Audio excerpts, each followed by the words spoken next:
Hello and welcome back to Sprite Guard Plays HyperRogue. We are on an adventure. It is a generic adventure, but I have been developing a very deep love of generic adventures, and so we are going to continue on. We are probably going to want to gather up some necromancer totems.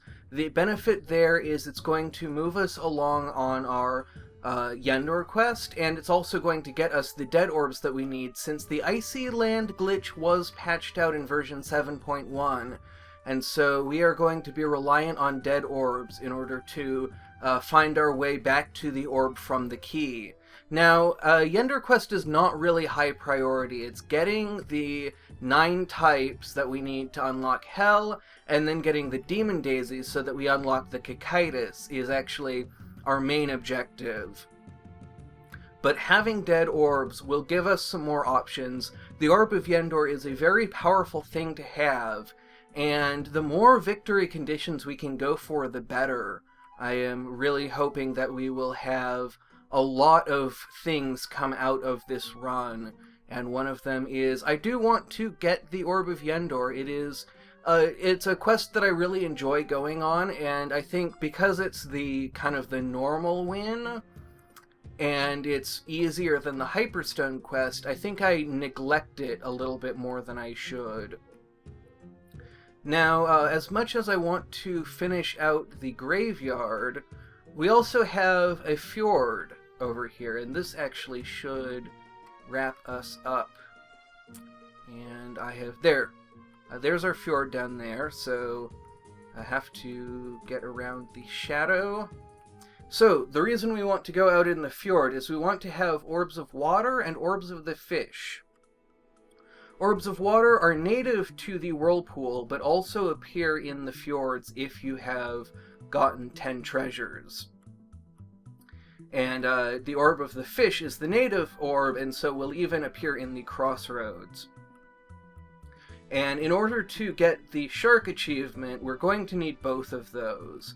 The Orb of the Fish is more of a utility, it's more useful, it's not absolutely mandatory, but it is useful. It makes things a lot easier, and so we are going to want to unlock that. It will help us out if we have some water elementals charging around, and I don't actually know what you have to do in order to trigger that. I don't know if they're always wandering around or if they wait till you have 5 treasures like a lot of the other kind of unique monsters. But either way, we have to get 10 garnets just to get the orbs that we want. And now we want to try and find our way back to a crossroads. And so probably the easiest way to do that is to find our way into a different dry land, and then find our way back to the crossroads through that dry land. The vineyard is not a good land for doing that. The vineyard is a land that is very difficult to navigate, and so I would really like to try to find someplace a little bit easier to deal with. But we are going to have a lot of things trying to stop us. We're kind of getting into the part of the game where combat becomes a little bit frenetic, and we start getting a lot of monsters chasing after us all at once. This can happen earlier on in the game, and it can get a lot worse later on when we start getting hyperstones, though that's a very long way off, but I still want to be aware that we have a lot of monsters coming after us. So here we can slip into this desert, I hope. There we go. And it shouldn't be too long before we can find a crossroads. Oh, we have a water elemental after us. Now, I would love it if the water elementals, changed the desert into something else. Apparently they destroy thumpers. I did not know that. So this is an emerald mine. We have all the emeralds we need. It could be useful to have an Orb of Shielding, though. That will actually give us a lot more options for dealing with this water elemental. And we can actually do a little bit of combat like this. Oh, he's going to try and circle us, though, so we have to kill him. And we have just that one Oh my goodness, it has actually worn off. I thought we had one more charge on our Orb of Shielding, but in fact we did not, and so we may not actually be able to get into that crossroads because we have this sandworm. It looks like we're going to make it. So things were a little bit bad, and then we managed to find our way through. So, where are we now? What are we looking at doing? What do we still need? The whirlpool is the biggest thing that we need right now. The Orb of Water will make us less reliant on water elementals. We can still get a lot done just with water elementals, but we also need to get demon daisies. So probably the first thing we should get is demon daisies, because we absolutely need that, and we just can't do without it, and it's going to be very easy. We have an Orb of Flash with us. Does Orb of Flash? Yes, it kills greater demons. So that is a useful thing to have and to know. So getting demon daisies, as always, should not be very difficult. Hell is, it's crowded, but it's not actually that much crowded than the other areas, and the monsters all move very slowly, and so we can move through here pretty safely. Just want to make sure that we are gathering up all of the demon daisies that we need. And looks like we need 3 more. So let's see if we can get that. I don't want to move too fast. I do still want to be a little bit careful, a little bit cautious, because even in hell, we can run into situations that we're not prepared for if we're moving too fast. And so we really need to kind of rein in our hubris. I think one of the things that I find compelling about adventure stories is just like how thoroughly they filter through, they permeate every part of our culture. And the way that they seem to get at something almost fundamental to the human experience. It's like when you're looking at someone on an adventure, you can almost project yourself into their shoes, and sometimes even the more generic the adventure, the easier that is, to an extent. And it seems like we really like to draw kind of our stories about ourselves in larger than life, and imagine ourselves doing things that we wouldn't normally be able to do, and imagine other people doing things that we can't do. And I think that there's, on the one side, there's this allure of kind of the strange and the wonderful, and seeing people do really impressive things. But on the other side, I think there's this desire that we have to paint our lives in broad brushstrokes. When I was in high school, I remember there was a very popular genre of TV show, the premise of which was basically take the insecurities and day-to-day dramas of being a teenager and hinge the fate of the world on it. We do not have enough dead orbs to activate this Orb of Yenda, or to find our way back to it, I mean. But I still am curious. The Dead Cave is a difficult place to get an orb out of. I don't know how I would do it. We'd need an Earth Elemental, but that's a very unstable strategy, and seems very dangerous to me. So it was this idea of taking teenage drama and hinging the end of the world on it, like it was this really big deal. And I think it's because when I was a teenager, I remember the dramas being enormous to me. And they seem very small to me now looking back on them, but it seemed like the end of the world was happening around me in very small ways. Is that in Camelot? No, it can't be, because that's a straight line. It's more than the width of Camelot, so it's actually on the other side of Camelot. Now, this is something interesting. I did not think that Orbs of Friendship appeared in the Crossroads, because they are so powerful and so valuable. And I had just not seen them, and we saw 2 right there. So either they're really rare and we just found something really crazy, or they're actually quite common and I've just been having a spell of bad luck. So now that we have 2 friends, we may actually want to consider setting sail, because that is the main thing that we need in order to take on the whirlpool.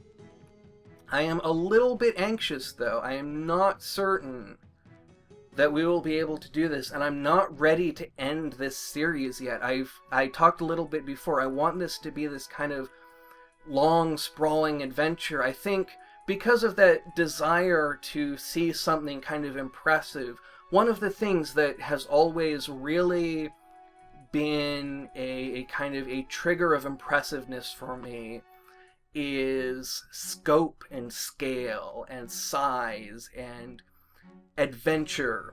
And so going on a really brief adventure where we take on a very difficult battle and then end up losing very early on is not as interesting to me as going out on this long quest with lots of parts to it and lots of different things that we're doing. But I've been kind of cruising through this game incredibly quickly. I want to check if we have amber. Yes, we have gathered amber. So, we're faced with a decision now. Do we head out into the ocean and head for a whirlpool? Do we try to find more orbs of friendship before we do that? Or do we continue to work on the Hyperstone quest? I'm not sure. I know that we are missing a lot of treasures, but I'm not sure which ones we are missing. We still have actually the vineyard and the dead caves, I know, because those are both very dangerous areas. And now to take on the vineyard, I want to take on the temple first, and to take on the dead caves, I want to take on the vineyard. And so that proposes kind of an order in which we can do things. So I am really kind of facing a dilemma that I'm not sure how to resolve, because I really want to take these birds into the ocean and try my luck in the whirlpool. Maybe the thing to do, and this is, I'm going to actually check the time now. Maybe the thing to do is say, this will be a little bit of a shorter episode. We'll save here. I'll go take a break. I'll really make sure that I'm ready. And they'll dedicate the next episode just to taking on the whirlpool. I'm not sure why I forgot what I was saying in the middle of saying it, but that happens sometimes.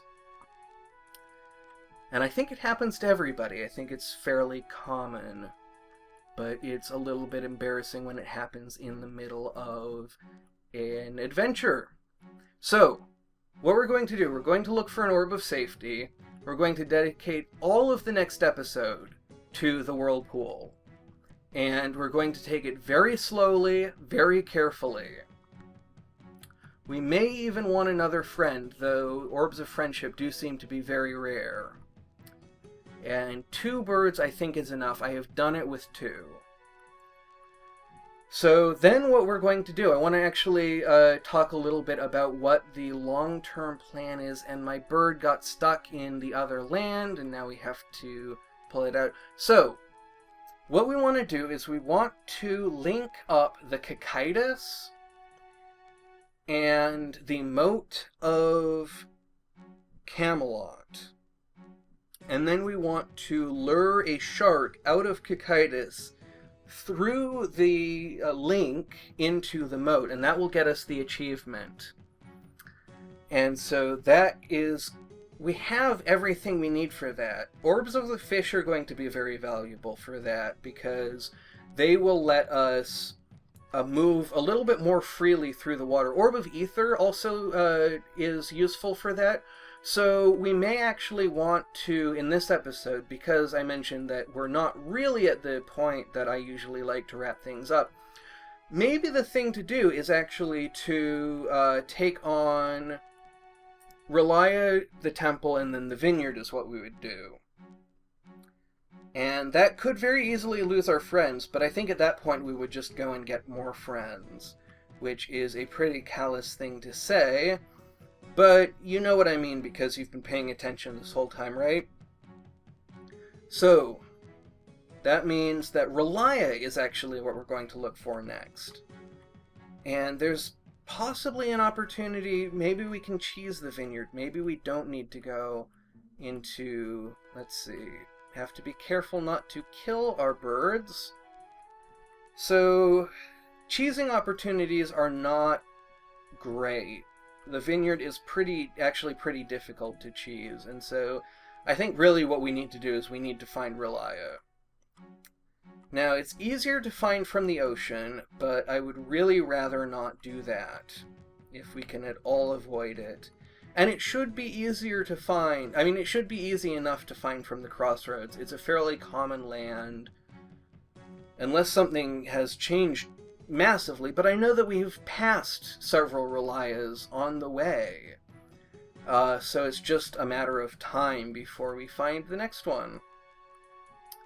And it looks like my birds have actually gotten left behind, or possibly killed. Nope, there they are.